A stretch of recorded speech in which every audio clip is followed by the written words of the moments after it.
Chapitre 16 à 31 Rejet de Saül. Chapitre 16 Onction de David et son appel chez Saül. Ici commence la troisième partie du livre, qui raconte d'une part la série des faits par lesquels s'est consommé graduellement le rejet de Saül et de l'autre les circonstances qui ont amené progressivement David à prendre dans le cœur du peuple la place que Saül y avait occupée au commencement et qui ont ainsi préparé son avènement. L'esprit qui avait reposé sur Saül passe, par une cérémonie semblable, sur David, ce jeune berger dédaigné dans sa famille, mais dont les sentiments religieux s'étaient développés dans la solitude.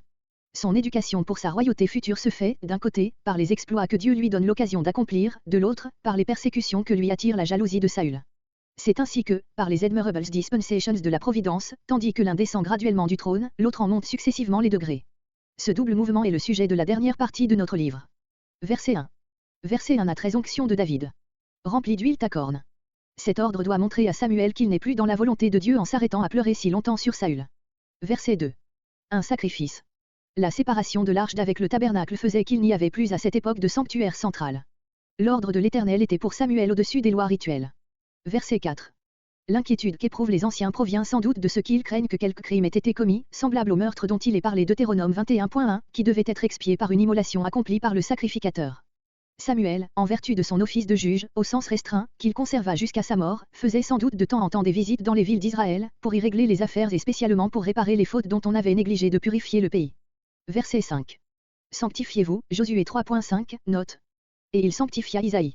Comme c'est Samuel qui préside lui-même à la purification de cette famille, il est probable que c'était chez elle qu'il avait demandé l'hospitalité et que ce fut là le motif apparent pour lequel il l'invita spécialement au sacrifice. Isaïe, d'après un Samuel 17.12, doit avoir été un vieillard extrêmement âgé et en quelque sorte un patriarche en Bethléem, ce qui pouvait expliquer aux yeux du peuple le choix que Samuel fit de sa maison. Verset 6. Et quand ils furent entrés, dans la maison d'Isaïe, après le sacrifice. La viande du sacrifice fut consommée en ce cas dans des repas de famille particuliers. Samuel prit part au repas qui eut lieu dans la maison d'Isaïe et la scène suivante se passa par conséquent en famille. On voit clairement ici combien le sentiment personnel des prophètes se distingue de la voix de Dieu, comparé 2 Samuel 7.3-4. Verset 11. Personne n'avait songé à faire venir des champs le jeune David. Verset 12. Blond. On a souvent rapporté le terme hébreu à la couleur des cheveux. Mais il paraît ressortir de 1 Samuel 19.13, 1 Samuel 19.16 que David avait les cheveux noirs, voire à ce passage, ce terme se rapporte donc plutôt au teint clair et florissant de sa figure. Les orientaux ont en général le teint basané. Verset 13. Au milieu de ses frères, sans dire ni à eux ni à David quel était le sens de cette onction. On pouvait y voir une consécration de David à la vocation de fils de prophète, 1 Samuel 10.5. Et dans la suite. Ces mots font ressortir ce qui le distingua de Saül.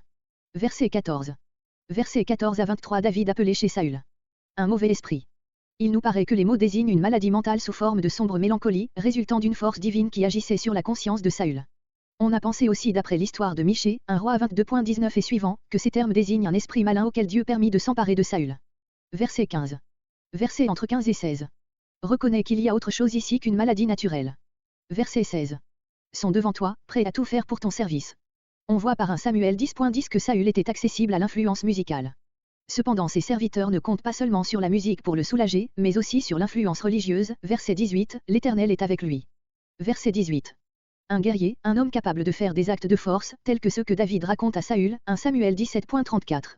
Verset 20. En Orient on ne se présentait jamais les mains vides devant un supérieur, pas plus que devant Dieu. Verset 23. Cette bénédiction accordée à Saül fut changée plus tard par sa faute en une nouvelle occasion de péché et de condamnation.